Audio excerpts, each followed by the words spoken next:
Hi, so this video is about building a sister agency. The reason for building a sister agency is because there's a lot of talk online about niching down to one particular industry, niching down to one particular type of service. And the pushback I get on this is, oh, well, we can't do that. We're an established agency. We've already got clients in all these industries. We've got staff in all these industries. We can't niche down. We can't just change our whole business. And that's a valid point. And my answer to that is, don't do that. Don't change your whole business just because some guy on the internet told you to niche down your agency. Start a sister agency. So what does a sister agency solve? It means in a non-committal way, you can tread very lightly in a new industry. You can use your brand as the resource, as the power, but you can design a completely specialised offer, a completely separate, contained agency that does one thing or maybe a handful of things for one particular industry or market. And you're doing that without risking your existing operations or audience. You can allocate some resource to this sister agency and you can see how it goes. And you can market it completely separately, treat it as a separate business, but it can be powered by your main agency. So the power of niching down, we all know what the power of niching down is. When a law firm is looking for a company to help them with SEO, Google Ads, or whatever it might be, they are more likely to go to a company or an agency, I should say, that have got law firm case studies, that know law firms inside out, that have done it multiple times before to other law firms. It's just natural. If you was a dentist, you'd want to go to the agency that specialises in dentist marketing. It just gives you the edge. And there's no reason why you couldn't create multiple of these. But typically one industry is more than enough to make it worth it, make it worth niching down and not being everything to everyone. When you start an agency, it's very easy to be everything to everyone because you think, well, I need all the clients I can get. It's kind of in scarcity mode where you're like, I can't say I'm only for this because then I'm going to miss out on all this.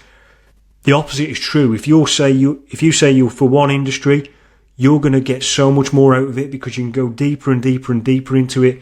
You can create processes especially designed for that industry. You get case studies especially designed for that industry. Your whole marketing and website is designed to talk to one industry. It's so much smoother and you'll find more clarity, more peace, easier sales process. And it's the power of specialisation. What you do for a law firm is going to be a lot different to what you do to a travel firm, for example. It's going to be a lot easier doing the things that you doing the things you do for a law firm. Your next client, you're going to do the exact same thing, or similar. You're not always playing jazz and making new processes and doing different things because you've got one client who's this, one client who's that. There's no compounding of knowledge, no compounding of processes, compounding of resource.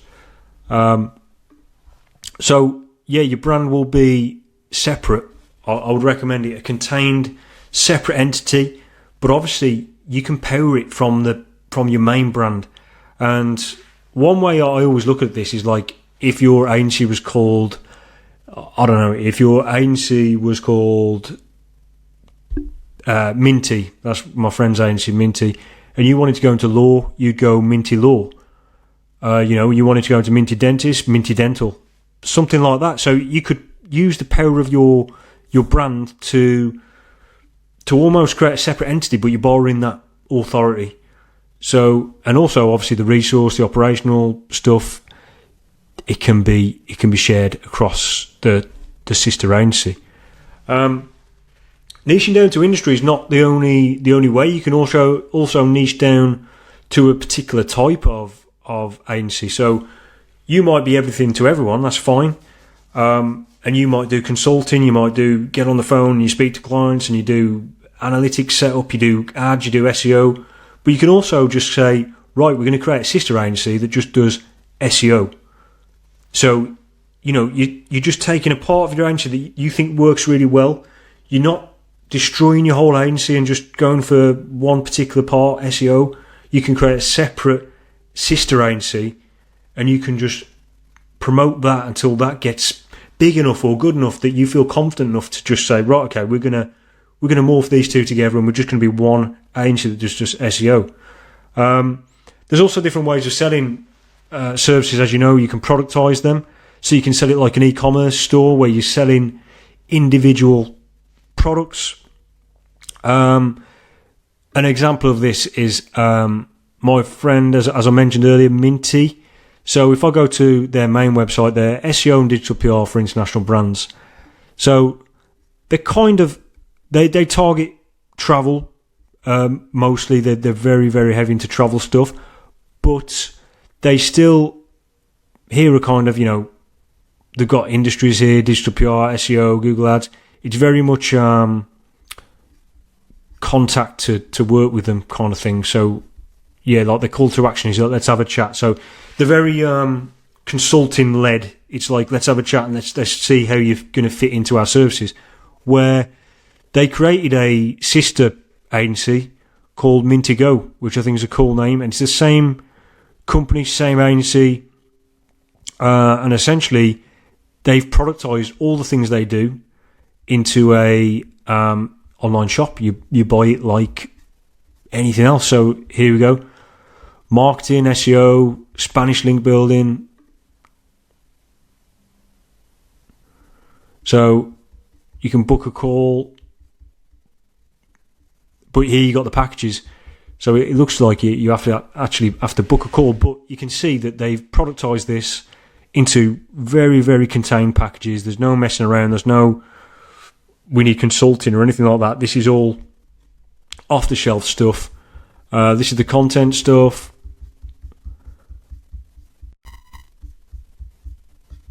Get started. So it's very here we go. Yeah, you can just buy it. You can just buy it on the website. So it's productized. They haven't risked their whole business model to build Mintigo.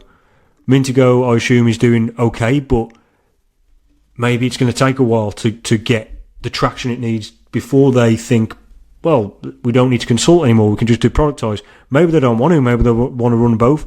Maybe it's a good way to siphon leads. So here's another way to look at it. You might get a lot of wasted leads, like leads coming to you that are worth $500 or $1,000 and your minimum retainer is $5,000. What do you do with those leads? Do you just tell them, no, we don't want to work with you? Do you send them to a competitor? Do you send them to someone else? Yeah, that's probably what you're doing at the moment, but you could create a sister agency that services these clients in a really, really minimal way that doesn't tarnish your brand. Because if you're a brand that's selling $5,000 retainers, you don't want to be selling $500 packages.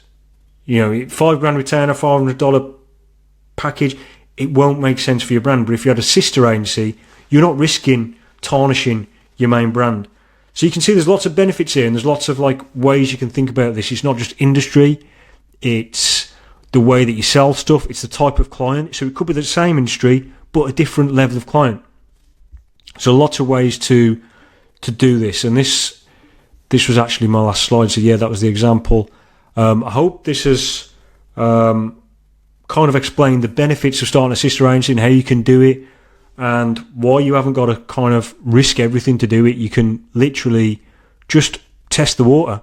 You can knock up a quick WordPress site or whatever the cool kids are using these days, Webflow or whatever it might be, and hook it up to SPP if you're doing productized stuff, hook it up to a contact form, run some ads to it, and you can see how it goes. So if you're thinking about starting a sister agency, here's your sign, and like and subscribe. I'll see you on the next video.